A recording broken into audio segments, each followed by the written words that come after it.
Mesdames et messieurs, bonsoir. Je suis très content de vous retrouver ce soir pour répondre à notre question diplomatique du jour, à savoir quelles sont les immunités diplomatiques du chef de l'État. Il s'agit en fait de la suite de notre émission de la fois dernière, parce que rappelez-vous que j'avais développé les fonctions diplomatiques du chef de l'État. Et donc aujourd'hui, j'ai le privilège et en tout cas le plaisir de vous présenter cette suite, en tout cas pour vous parler des immunités diplomatiques du chef de l'État. Vous savez qu'un chef d'État, c'est une personnalité très protégée, que ce soit sur le plan national ou sur le plan international. En sa qualité de représentant le plus élevé de son pays, alors un chef d'État bénéficie d'une immunité particulièrement étendue lors de ses déplacements à l'étranger. Mais il est fondamental et important de faire la distinction entre l'immunité diplomatique d'un chef d'État et les immunités diplomatiques accordées aux agents diplomatiques, par exemple, qui travaillent dans une ambassade ou dans un consulat. C'est une immunité particulière, c'est une immunité propre, réservée, révolue au chef de l'État. C'est une immunité qui relève de la catégorie la plus large possible, réservée au chef de l'État à travers le monde. Mais quelles sont finalement ces deux principales immunités diplomatiques qui couvrent un chef d'État, qui protègent un chef d'État?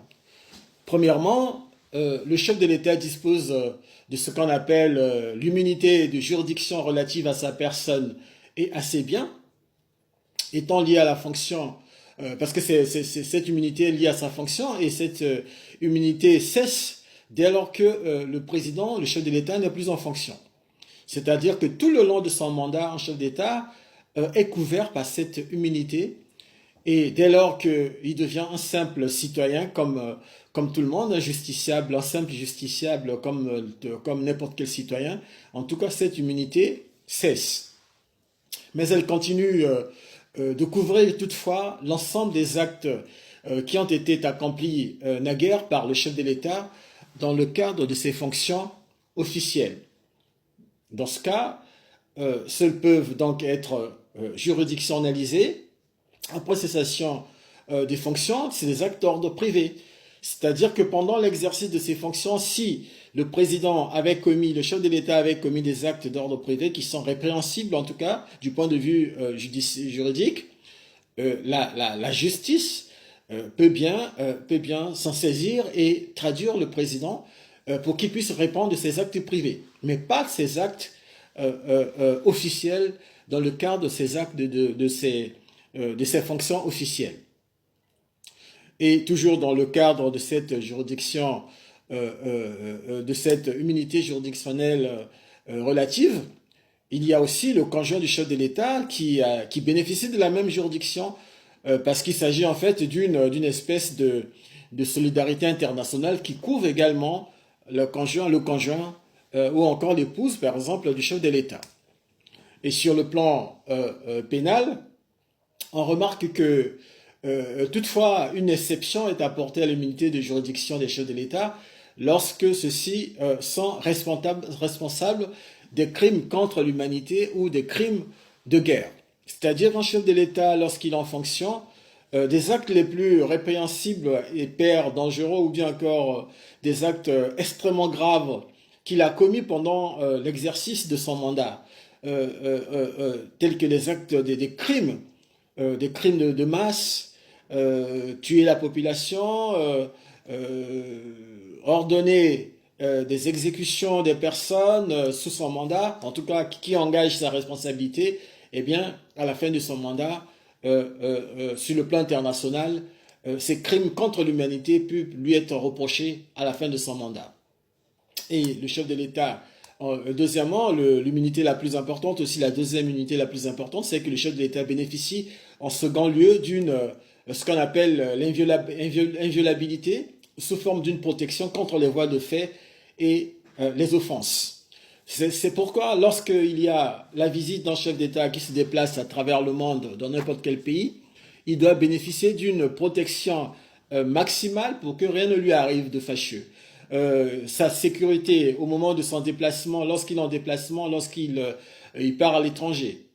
le ministère des Affaires étrangères de son pays prend attache avec le ministère des Affaires étrangères du pays d'accueil pour prendre toutes les dispositions nécessaires pour assurer sa sécurité et évidemment pour qu'il ne soit pas violencé, pour lutter contre toute personne qui peut porter atteinte, quand tout esprit belliqueux qui pourra porter atteinte à sa protection ou porter atteinte à sa personne. Il s'agit pour l'État qui accueille un chef d'État étranger de satisfaire cette obligation internationale.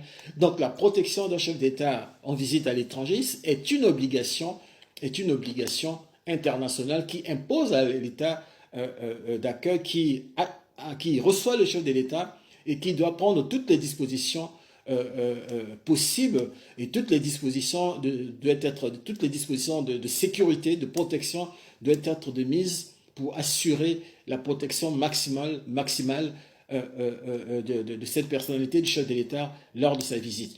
Et nous rappelons qu'il existe sur le plan diplomatique à peu près, même pas à peu près, exactement 5 visites diplomatiques. Il y a la visite d'État, il y a la visite d'État, c'est le niveau le plus élevé, en tout cas, la visite d'État, la visite officielle, la visite de travail, la visite bilatérale, la visite privée et la visite, quelquefois, la visite incognito où un président peut faire un voyage d'une manière incognito, ça peut être une visite familiale, il peut faire un déplacement dans un pays sans que, d'une manière, du point de vue de la presse, que la presse ne soit pas au courant de cette visite. Ça peut être des visites d'ordre sanitaire où il peut se rendre dans un hôpital pour des soins. En tout cas, toutes ces dispositions, toutes ces visites privées ou incognito doivent faire l'objet d'une protection de sorte qu'il ne lui arrive pas quelque chose de fâcheux. Parce que c'est une personnalité. Au-delà de sa protection, il s'agit en fait de la protection de son pays en même temps. Car au-delà de sa personne, c'est aussi la dignité de son pays et de son peuple que l'on protège. Et donc, lorsqu'un président se trouve en déplacement à l'étranger, bien sûr, physiquement, il s'agit d'une personnalité qui assure ses fonctions, bien entendu. Mais ses fonctions, il les assure au nom d'un pays, au nom d'un peuple. Et donc, la protection du président de la République, d'un chef d'État, c'est également la protection d'un peuple parce que c'est une marque de confiance, une marque d'estime qu'on prouve à son égard, mais en réalité, il s'agit aussi d'une marque d'estime et d'amitié que l'on, en fait remarquer à son peuple. Mais on remarque aussi que au cours de ces déplacements à l'étranger, au regard des voies de fait, la protection du chef d'État varie en intensité selon donc les cinq sortes de visites que je venais de vous expliquer, c'est-à-dire la visite d'État, la visite officielle, la visite de travail, la visite bilatérale, mais aussi la visite incognito ou la visite privée. C'est ce qui explique qu'en diplomatie, il existe 5 visites et chaque fois avec des intensités différentes parce que les cérémoniales également sont différents. Dans ce cas, une visite d'État, les services de sécurité de l'État du fort, c'est-à-dire l'État qui accueille le président, le chef de l'État, sont informés de cette visite et qui doivent prendre donc toutes les précautions, toutes les dispositions sécuritaires, les dispositions protocolaires doivent être de mise pour que le séjour du président puisse être déroulé, en tout cas pour que ce séjour puisse se dérouler dans les meilleures conditions. Voilà, en conclusion, mesdames et messieurs, on peut dire que les immunités diplomatiques, il y a de grandes sortes d'immunités diplomatiques qui sont révolues au chef de l'État. Il y a donc le chef de l'État bénéficie d'une immunité diplomatique particulièrement étendue lors de ses déplacements à l'étranger.